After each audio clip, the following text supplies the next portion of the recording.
Hello everyone, my name is Satyanarayana Ramasamy. Well, this video presentation is for the 3 minutes IP challenge with the topic of underwater solar cell technology and restoration of artificial coral reefs. You might have heard about the solar cell, which they use the sunlight to change the light energy to electrical energy. But have you ever heard about the underwater solar cell and how much we can use this kind of technology in restoring our artificial coral reefs? This kind of interesting research topic, right?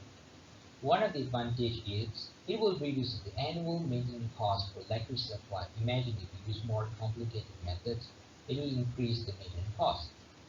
And the next one is it will allow us to make a higher efficiency limit in shallow and deep water.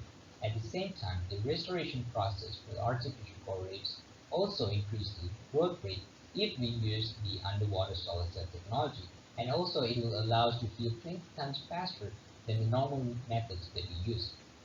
At the same time, this technology also makes sure the corrosion resistant cell has to be maintained. Imagine if we use the solar cell technology that have the higher range band gap energy flows, this will allow them to become a more efficient semiconductor that absorbs sunlight in the underwater. At the same time, we get to know that in terms of physical terms, when the sunlight gets into the ocean, it will scatter the blue spectrum. Usually all the photons can be extracted by the semiconductor, which it can change the light energy to electrical energy and it will supply it to restore our artificial coral reef. For example, there are many types of underwater solar cells that we could use in the restoration process. For example, like the root ring, which has the 2.2 electrovolt band gap. And the next one is the pentasig. It also has the 2.2 electrovolt band gap.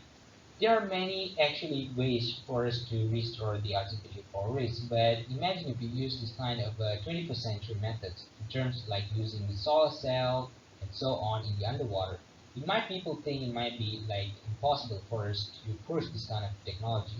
But imagine if we succeed, imagine if we able to explain, if we able to conduct experiments to make a successful rate for this experiment types, it will be much more helpful for us to engage also to improve our studies in terms of restoration, also rehabilitation of the artificial coral reefs.